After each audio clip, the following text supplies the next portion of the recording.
दोस्तों नमस्कार, स्वागत है आप सभी का एजुकेशन मंत्रा में। दोस्तों सुबह के वीडियो में सभी प्रतियोगी परीक्षाओं से रिलेटेड जो सिंक्रोनाइज अपडेट है आपको इस वीडियो में मिलती है।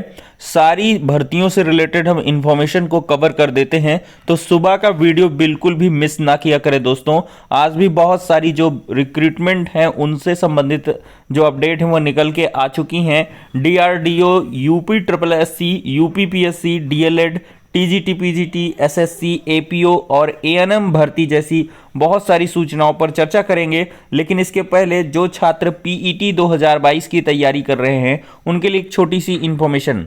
आज हम बात करने वाले हैं यूपी ट्रिपल एससी की बेस्ट बुक के बारे में जो चच्चू पब्लिकेशन की है। देखा जाए तो यूपी ट्रिपल एससी पेट की इस संपूर्ण गाइड में आपको 2200 से अधिक बहुविकल्पीय प्रश्न मिलेंगे। 2 प्रीवियस ईयर के सॉल्व्ड पेपर भी प्रोवाइड किए गए हैं। इस पुस्तक की अगर हम खास बात करें तो पुस्तक में नवीनतम पाठ्यक्रम के आधार पर बहुत सारा स्टडी मटेरियल प्रोवाइड किया गया है। सभी प्रश्नों की प्रॉपर एक्सप्लेनेशन भी आपको दी गई है। यह पुस्तक ऑनलाइन और ऑफलाइन दोनों मोड में अवेलेबल है। ऑनलाइन के लिए लिंक डिस्क्रिप्शन बॉक्स में है और ऑफलाइन के लिए किसी भी नजदीकी बुक स्टॉल पर कांटेक्ट कर सकते हैं। इतना ही नहीं, चच्चू पब्लिकेशन की तरफ से आपको यूपी ट्रिपल एससी पेट का एक प्रैक्टिस सेट भी उपलब्ध करवाया गया है, जिसमें 20 से अधिक प्रैक्टिस सेट और 1950 से अधिक प्रश्न मिलेंगे और उनकी प्रॉपर एक्सप्लेनेशन भी दी गई है।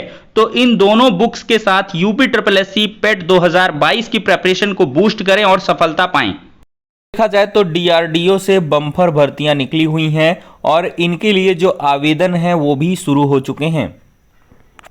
यहां पर दोस्तों देख सकते हैं डीआरडीओ में अवसर 1901 पद है। सीनियर टेक्निकल असिस्टेंट व टेक्नीशियन के रिक्त पदों पर जो भर्ती है वो शुरू हो चुकी है।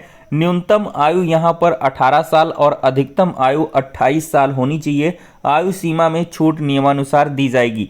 पात्रताओं की अगर बात करें तो उम्मीदवारों के पास मान्यता प्राप्त बोर्ड संस्थान से पदानुसार 10वीं या समकक्ष आईटीआई सर्टिफिकेट संबंधित विषय में ग्रेजुएशन, डिप्लोमा और अन्य निर्धारित जो पात्रताएं हैं वो होनी चाहिए। तो दोस्तों यहाँ पर अगर आपके पास ग्रेजुएशन है, डिप्लोमा है, आईटीआई का सर्टिफिकेट है, 10वीं है या समकक्ष योग्यता है, तो इससे संबंधित बहुत सारे जो रिक्रूटमेंट हैं उनकी अलग अलग पोस्ट हैं। तो इसका एक बार जो ऑफिशियल वेबसाइट है उसको ज़रूर विजिट करें और मैं कोशिश करूँगा इसका एक सेपरेट वीडियो भी बना दूँ। दोस्तों डीआरडीओ में जॉब बहुत ही बेहतर होती है। चयन के लिए टियर 1 और टियर 2 की कंप्यूटर आधारित परीक्षा यानी कि सीबीटी ट्रेड टेस्ट का आयोजन पदानुसार किया जाएगा। सीबीटी में दोस्तों खास बात है कि सभी प्रश्न बहुविकल्पी होंगे। सीबीटी में देखा जाए general intelligence and reasoning ability, general awareness, अंग्रेजी भाषा आदि विषयों से संबंधित प्रश्न पूछे जाएंगे। ट्रेड टेस्ट क्वालिफाइंग प्रकृति का होगा। अभ्यर्थियों की नियुक्ति चिकित्सकीय रूप से फिट पाए जाने के अधीन होगी। आवेदन की अंतिम तिथि दोस्तों 23 सितंबर 2022 है। आवेदन शुल्क सिर्फ 100 रुपये यहाँ पर लिया जा रहा है। www.drdo.gov.in पर जाकर आप लोग ज़्यादा जानकारी को एकत्र कर सकते हैं। दोस्तों लोक सेवा आयोग ने आज विज्ञप्ति के माध्यम से एतद द्वारा सूचित कर दिया है कि उत्तर प्रदेश के विभिन्न विभागों में सीधी भर्ती से संबंधित विभिन्न पदों के लिए साक्षात्कार कब कब होने हैं। दोस्तों मत्स्य विभाग की देखा जाए तो सहायक निदेशक मत्स्य का 1 व 2 सितंबर को इंटरव्यू होगा। पदों की संख्या 6 है। अर्थ एवं संख्या प्रभाग राज्य नियोजन संस्थान अर्थ एवं संख्या अधिकारी का इंटरव्यू 2 सितंबर को। इसी प्रकार के बहुत सारे जो इंटरव्यू है उसका शेड्यूल दे दिया गया है। दोस्तों एपीओ प्री की जो परीक्षा की उत्तर कुंजी है उत्तर प्रदेश लोक सेवा आयोग ने बुधवार को जारी कर दी है और यह आयोग की वेबसाइट पर 30 अगस्त तक उपलब्ध रहेगी। इसमें किसी भी अभ्यर्थी की कोई आपत्ति है तो वह साक्ष्य सहित आयोग को प्रत्यावेदन भेज सकता है। दोस्तों देखा जाए तो uppsc.up.nic.in पर यह उत्तर कुंजी उपलब्ध है। अब बात करेंगे डीएलएड में प्रवेश का दूसरा चरण माह के अंत तक आएगा। Diploma in elementary education DElEd 2022 में प्रवेश का पहला चरण 23 अगस्त को पूरा हो गया। इसके बाद प्रवेश के लिए एक और अवसर दिए जाने की तैयारी की गई है। इससे पहले चरण में वंचित रह गए अभ्यर्थियों को रिक्त सीटों के अनुरूप कॉलेज का चयन करने का मौका मिलेगा। इसके लिए उत्तर प्रदेश परीक्षा नियामक प्राधिकारी की ओर से मेरिट सूची जारी की जाएगी। उम्मीद की जा रही है कि इसी माह के अंत तक दूसरे चरण के प्रवेश का कार्यक्रम जारी किया जाएगा। अब मेरिट के क्रम में एक चरण के प्रवेश की प्रक्रिया के बाद स्थिति यह है कि प्रदेश के कॉलेजों में 1,60,923 सीटें खाली हैं। इसमें डाइट की करीब 750 सीटें भी शामिल हैं। मामले पर पीएनपी सचिव अनिल भूषण चतुर्वेदी का कहना है कि रिक्त पदों पर प्रवेश के लिए दूसरे चरण का कार्यक्रम 1 सप्ताह के भीतर जारी किया जा सकता है। इसके लिए प्रक्रिया पूरी की जा रही है। दूसरे चरण के प्रवेश में डाइट की सीटें भरने के साथ निजी कॉलेजों में भी छात्र संख्या बढ़ने की संभावना है। दोस्तों, अब बात करेंगे सीजीएल 2021 टीयर 2 की उत्तर कुंजी जारी कर दी गई है। 8 और 10 अगस्त को यूपी और बिहार के 14 जिलों में 106 केंद्रों में 2 पाली में परीक्षा कराई गई थी। एसएससी के क्षेत्रीय निदेशक हैं राहुल सचान। इन्होंने बताया है कि लिंक एसएससी की वेबसाइट ssc.nic.in पर उपलब्ध है। दोस्तों, बार बार परिणाम संशोधित होने से उठा अभ्यर्थियों का भरोसा। पीसीएस 2022 में भी परिणाम संशोधित होने से सफल अभ्यर्थियों को लगा था झटका। तो स्टाफ नर्स भर्ती 2021 का परिणाम संशोधित होने के बाद चयनित अभ्यर्थियों को बाहर किए जाने का मामला कोई पहली घटना नहीं है। पूर्व में भी आयोग ने गलतियों के कारण अन्य परीक्षाओं के परिणाम संशोधित किए या परीक्षा निरस्त कर दी और इसका नुकसान सिर्फ और सिर्फ अभ्यर्थियों को उठाना पड़ा। बार बार परिणाम संशोधित होने आयोग से अभ्यर्थियों का भरोसा उठने लगा है। स्टाफ नर्स 2021 का अंतिम चयन परिणाम संशोधित होने के बाद 55 अभ्यर्थियों का चयन निरस्त कर दिया गया, जबकि इसमें चयनित अभ्यर्थियों की कोई गलती नहीं थी। संशोधन से पूर्व जनवरी 2022 में जारी पहले परिणाम में जो चयनित अभ्यर्थी नौकरी पाने का जश्न मना रहे थे, नए सिरे से परिणाम जारी होने के बाद उन्हें तगड़ा झटका लगा है। दोस्तों, पीसीएस 2021 की मुख्य परीक्षा से पहले बाहर हुए थे 479 अभ्यर्थी। दोस्तों, ये एक बड़ा सवाल है, रिजल्ट गड़बड़ी के जिम्मेदारों पर कार्रवाई क्यों नहीं हुई? आज प्रदर्शन किया जाएगा। चिकित्सा एवं स्वास्थ्य सेवा विभाग, चिकित्सा शिक्षा एवं प्रशिक्षण विभाग और किंग जॉर्ज मेडिकल विश्वविद्यालय में स्टाफ नर्स 2021 के परिणाम में संशोधन के बाद अभ्यर्थियों से उत्तर प्रदेश लोक सेवा आयोग के विशेषज्ञों पर फिर से सवाल उठे हैं। साथ ही यह भी सवाल उठ रहा है कि आखिरकार गड़बड़ी के जिम्मेदार लोगों पर कोई कार्रवाई होगी या भी नहीं होगी।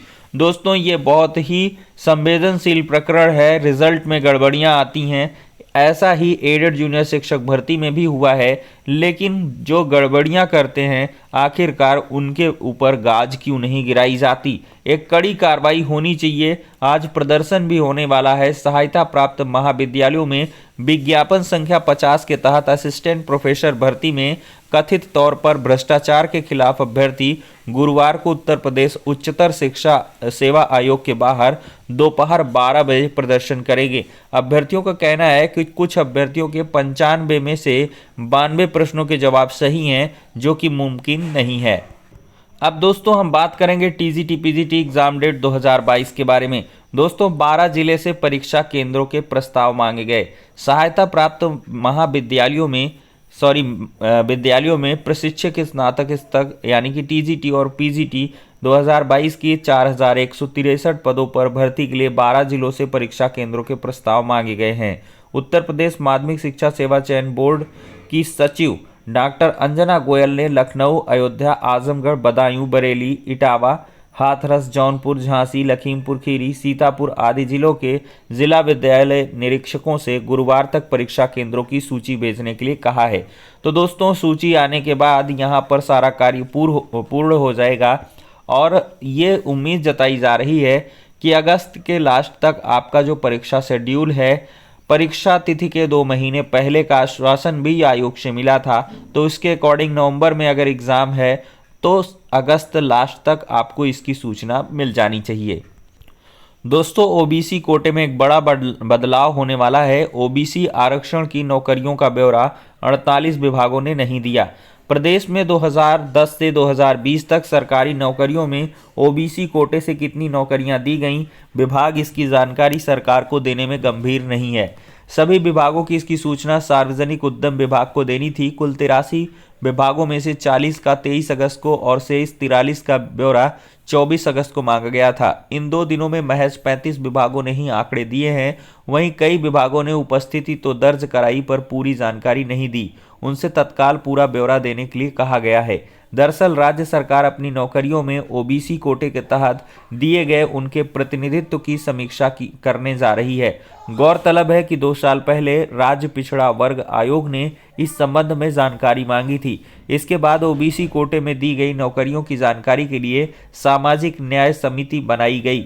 समिति ने पिछले साल रिपोर्ट दे दी थी। जिन उपजातियों का प्रतिनिधित्व कम होगा उसे बढ़ाने की मंशा सरकार की समझी जा रही है। माना जा रहा है कि सरकार की मंशा यह है कि ओबीसी की जो जातियां आरक्षण के दायरे में होते हुए भी इसका लाभ नहीं ले पा रही हैं, उन्हें भी प्रतिनिधित्व के आधार पर फायदा दिया जाए, यानी जिन उपजातियों का प्रतिनिधित्व कम होगा उसको बढ़ाया जाएगा। दोस्तों 68,500 शिक्षक भर्ती के तहत अभ्यर्थियों का बेमियादी धरना प्रदर्शन शुरू हो गया है और ये अनिश्चितकालीन जो धरना प्रदर्शन है इको गार्डन लखनऊ में चलेगा। ये दरअसल छूट का मामला है। ऐसे आरक्षित वर्ग के अभ्यर्थी जो 40-45% छूट पर नहीं आ रहे थे, यानी कि जिनको 40% मार्क्स पर रखना चाहिए था लेकिन उनको नहीं रखा गया था, आरक्षित वर्ग के केवल SC ST को ही रखा गया था। तो ये मामले पर राष्ट्रीय पिछड़ा वर्ग आयोग ने अपना जो ऑर्डर है वो भी सुना दिया है, लेकिन यहाँ पर आयोग के अकॉर्डिंग जो विभाग है वो कार्य नहीं कर रहा। 5% जो छूट है उसका ये मामला है।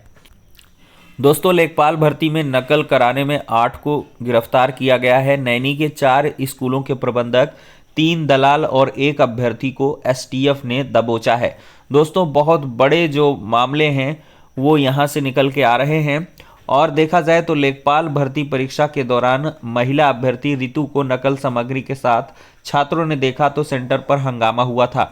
तो दोस्तों इसी के साथ ये भी बताया जा रहा है कि हाल में ही हुई वन रक्षक परीक्षा में भी बहुत सारे जो साल्वर गिरोह हैं इनके तार और कनेक्शन जुड़े थे। यहाँ पर दोस्तों देख सकते हैं प्रयागराज में नकल माफिया रैकेट का भंडाफोड़, कॉलेज प्रबंधकों समेत 8 गिरफ्तार। लेखपाल समेत कई भर्ती परीक्षाओं में लाखों रुपए लेकर सॉल्व कराए थे पेपर। अरैल घाट के पास रुपए बांटने पहुंचने के दौरान STF ने इनको दबोचा है।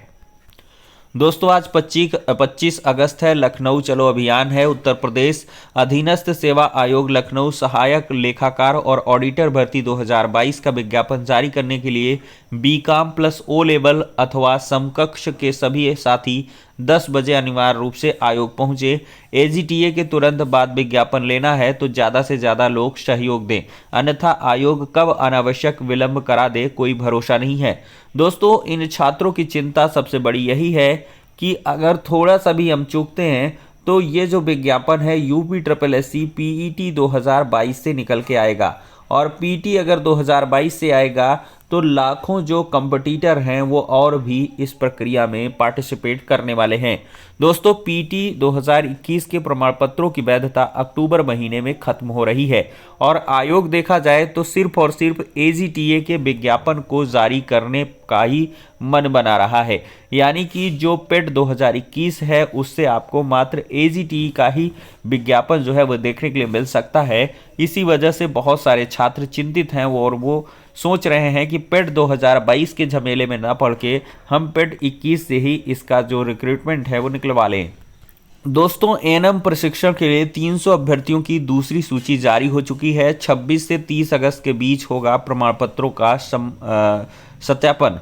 उत्तर प्रदेश में असिस्टेंट नर्सेज एवं मिडवाइफ ANM प्रशिक्षण के लिए 300 अभ्यर्थियों की दूसरी सूची जारी कर दी गई है। इनके प्रमाण पत्रों का सत्यापन 26 से 30 अगस्त के बीच होगा। प्रदेश में ANM के 35 प्रशिक्षण केंद्र शुरू किए गए हैं। प्रशिक्षण के लिए मेरिट के आधार पर 1303 अभ्यर्थियों का चयन किया गया। इनमें से पहले चरण में 644 अभ्यर्थियों की सूची जारी की गई। अब 300 अभ्यर्थियों की दूसरी जो सूची है वो भी जारी कर दी गई है। इन अभ्यर्थियों को प्रशिक्षण केंद्र भी अलॉट कर दिए गए हैं। दोस्तों UPPSC एक बड़ा बदलाव कर रहा है। UPSC और सरकारी नौकरियों के लिए बार बार नहीं भरना होगा फॉर्म। UPSC लाया OTR व्यवस्था। अभ्यर्थियों को निजी जानकारी आयोग के सर्वर पर सुरक्षित रखनी होगी। 70% पहले से भरा मिलेगा ऑनलाइन फॉर्म, बचेगा समय, गलतियां होंगी कम। ईडब्ल्यूएस को 6 और दिव्यांग को 9 मौके दिए जाएंगे। निर्धारित प्रयास से ज़्यादा किए गए तो घोषित होंगे अयोग्य।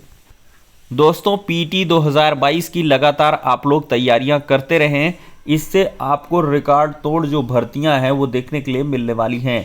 दोस्तों पेट 2022 से लगभग 10 से 15 जो भर्तियों के विज्ञापन हैं वो 2000 से अधिक पदों पर देखने के लिए मिलेंगे, यानी कि 25 से 30 हजार पदों पर अगर आपको दावेदारी सुनिश्चित करनी है तो पेट 2022 की तैयारी दोगुनी रफ्तार से करनी है। दोस्तों इन्हीं के साथ सारी इंपॉर्टेंट अपडेट्स को हमने यहाँ पर डिस्कस कर लिया है। वीडियो पसंद आए तो लाइक करें। नेक्स्ट वीडियो में मिलते हैं।